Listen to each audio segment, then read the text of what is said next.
Hello everybody and welcome back to another video, and if you're new, it's so nice to meet you. I'm Jane and my husband Mike is behind the camera. We're British, early retirees, debt and mortgage free, and living a thrifty, frugal and money saving life on a super tight budget here in Brittany in northwest France. And every Sunday we share an aspect of our private life, something we've done, somewhere we've been, something we've bought. And this week we want to share with you some raised beds that we've been sent to us by a lovely company called Vegega. And these beds are pretty impressive and we really like them. So we've had a bit of an adventure this week, getting everything ready to get some gardening done for some winter crops. And we're going to share the first of that with you this week. Now, if you like what you see, and there's an affiliate link below that you can follow if you wish to. And there is a coupon code of Frugal Queen, which will give you 10% off.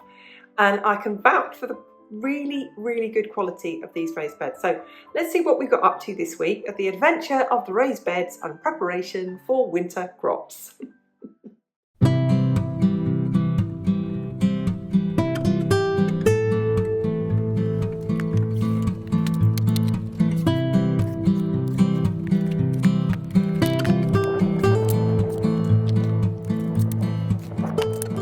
So that's all the bits from the box. This is from Vegega.com. Very clear instructions, don't seem to be too much to it.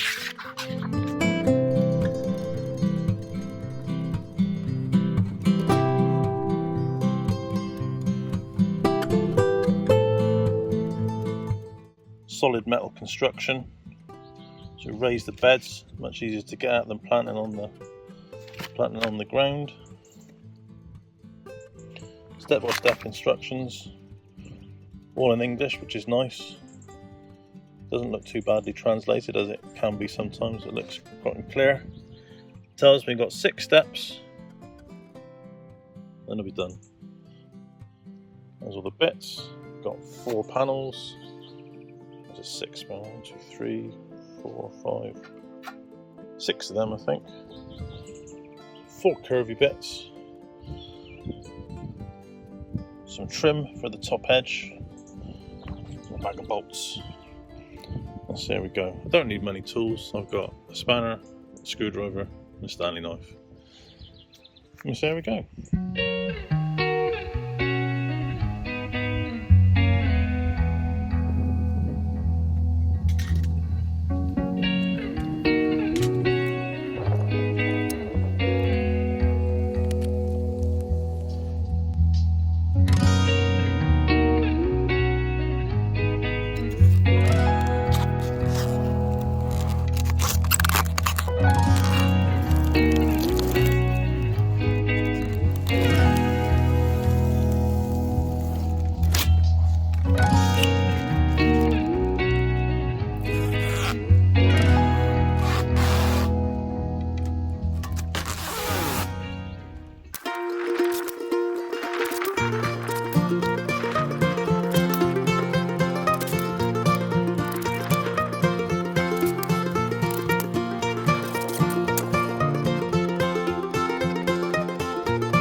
Straightforward to put together.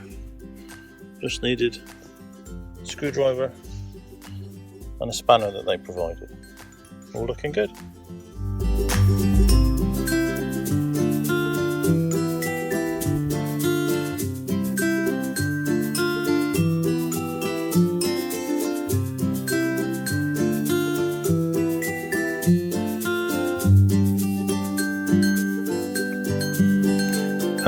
3. You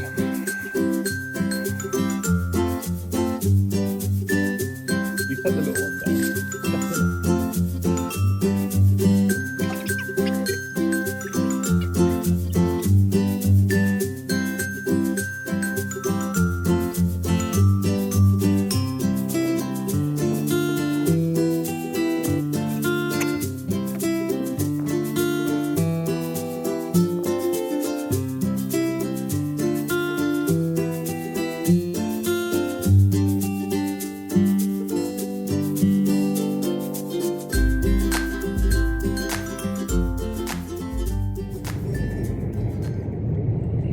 We are off to a friend's house to their big pile of well composted horse muck.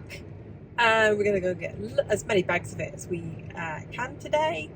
We're going to take it back, and it's so well rotted it can just go straight into our raised beds, and we'll go and meet all the animals up there too.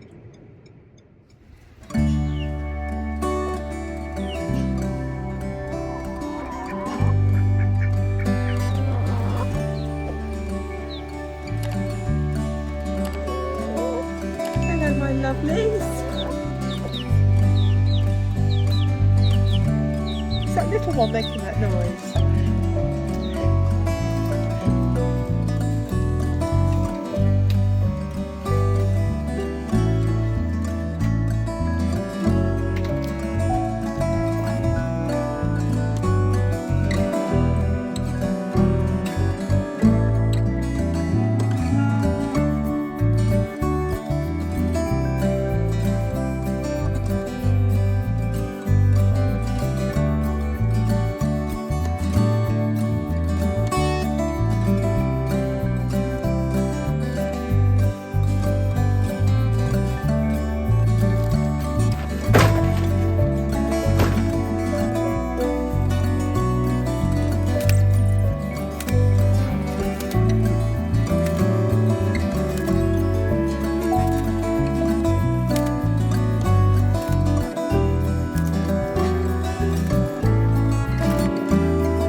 It's always fun going up to that little farm to go and pick up the horse muck. It's so well rotted, it's great stuff. People asked us last time, like, why did you not put the car and the trailer next to the muck? Because we can't get access to get a car actually in there, and it's quite deep and muddy, and even if we could, it would just sink and we'd get stuck there. So we have now got a whole trailer full, and there's another reason that when we go and get it, that we put it into the bags, is because, like I said, we don't have access to get the car and the trailer in there. It's the easiest way for us to just bag it up and then carry it and put it into the trailer. So we've got loads of it now, and the next thing will be for us to get our raised bed set up and get some of this into some of our raised beds.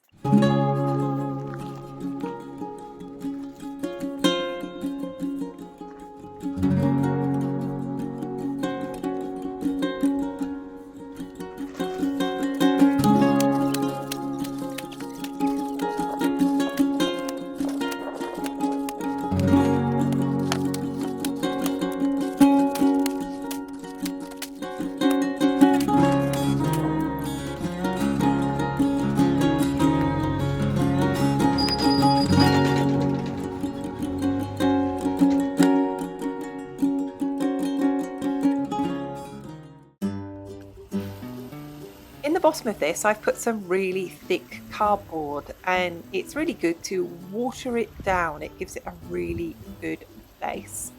So I use 2 watering cans and really make sure it is absolutely soaked in there, and it really gives it a good start. There we go, there's the next one. And you can see when we say it's well rotted compost, it's literally turned back into soil. I'm going to make sure all the lumps have gone there. There's all the empty bags. I'm really impressed with these raised beds. They are just going to last for years and years and years. And I quite like the green paint on them too.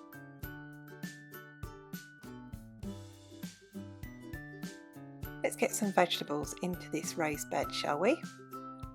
So I'm making sure it's all flat. I've got some little tiny leeks from the market, and what we do here in France is we cut the excess stalk off the top of it, so lots of the green leaves, so they go in all the same size and they grow really evenly and really well. So I use a dibber to make a hole and I push them into the soil. We call it puddling them in British gardening. So they're all in and ready to grow.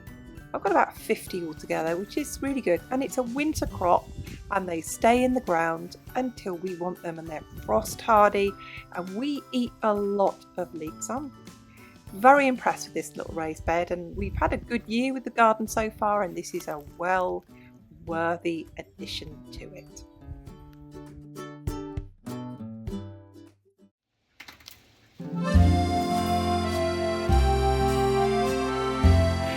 Didn't we have fun? Who knew that going to get horse milk and gardening could be such a laugh? We did have a good time. Now, I would ask you a question.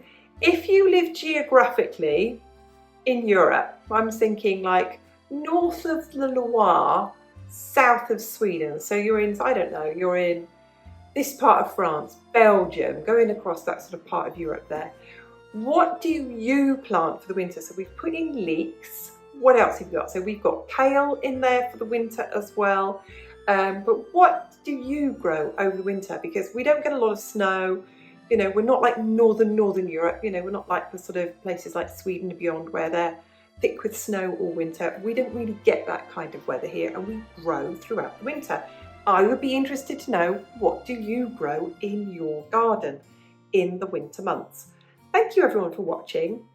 Big thank you to all the supporters of the channel who hit the like button all the time. We really appreciate that. Massive thank you to all the subscribers, old and new. And of course to everyone who leaves a comment, and we read everyone, and we will see you soon. Goodbye for now.